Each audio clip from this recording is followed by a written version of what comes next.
Rampur jail में बंद शबनम फांसी से पहले अपने बेटे ताज से मिलने का बेसब्री से इंतजार कर रही थी।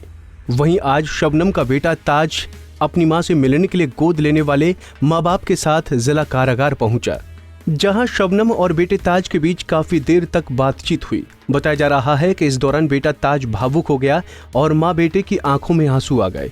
कुछ समय तक तो शबनम बेटे ताज को अपने सीने से लगाए रही। मुलाकात पूरी होने के बाद जाते समय शबनम ने अपने बेटे से मन लगाकर पढ़ाई करने को कहा।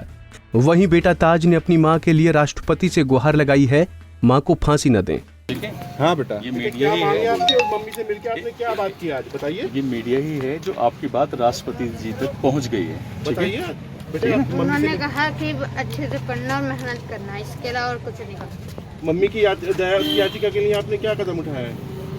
मैंने अभी प्रेसिडेंट अंकल जी से रिक्वेस्ट करी है। क्या बोला है उसमें? मैंने कहा कि मेरी मम्मा जी को माफ कर दीजिए। लिखित में भेजा है आपने उनको? जी। अच्छा, और क्या बातें हुई आपकी जेल में? कुछ और बात हुई मम्मी से? जी नहीं। अच्छा बेटा, आज आपकी माँ से कितनी देर मुलाकात हुई मम्मी के लिए? आप अपनी मम्मी के लिए क्या चाहते हो बेटा? क्यों ना फांसी ना हो। अच्छा बेटा, बेटा कितनी देर मुलाकात की आपने माँ से? मैंने टाइम गिना ही नहीं। मम्मा ने क्या कहा आपकी? मम्मा ने यही कहा कि अच्छे से पढ़ना। बेटा तुमने अपील की थी राष्ट्रपति महोदय से, क्या बोला है तुमने अपील में?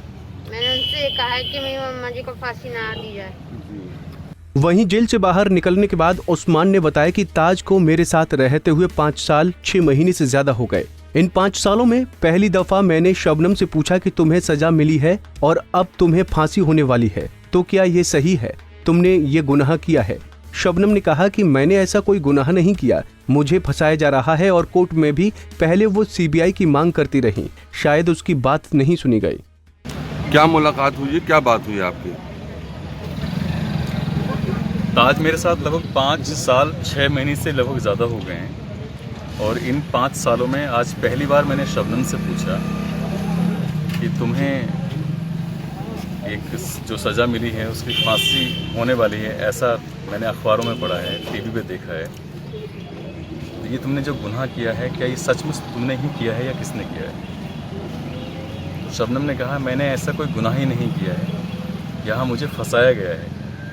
और कोर्ट में भी वो पहले भी सीबीआई जांच की मांग करती रही है, लेकिन शायद उसकी बात सुनी ही नहीं गई। या तो इतनी बड़ी न्याय व्यवस्था पे सवाल उठना ये बहुत बड़ी बात है अपने आप में। अब क्या सच है क्या नहीं है, अब शबनम को या तो बात करने की मीडिया से इजाज़त दी जाए कि शबनम बाहर आए, वो मीडिया के सवाल जवाब भी दें, और या फिर इसकी जांच होनी चाहिए ठीक से, सही सिरे से। बता दें कि अमरोहा जिले के बाबन खेड़ी गांव में 14 और 15 अप्रैल 2008 की रात को प्रेमी के साथ मिलकर अपने ही परिवार के 7 लोगों की हत्या कर दी थी। इस केस में अमरोहा की जिला अदालत ने 2010 में दोनों को फांसी की सजा सुनाई थी। हाई कोर्ट ने भी फांसी की सजा दी थी। 2015 में मामला सुप्रीम कोर्ट पहुंचा और वहां भी लोअर कोर्ट के फैसले को बरकरार रखा गया। सुप्रीम कोर्ट के फैसले के बाद राष्ट्रपति ने शबनम और सलीम की दया याचिका खारिज कर दी है। आजादी के बाद भारत में पहली बार ऐसा होने जा रहा है जब किसी महिला कैदी को फांसी पर लटकाया जाएगा। पंजाब केसरी टीवी के लिए रामपुर से रविशंकर की रिपोर्ट।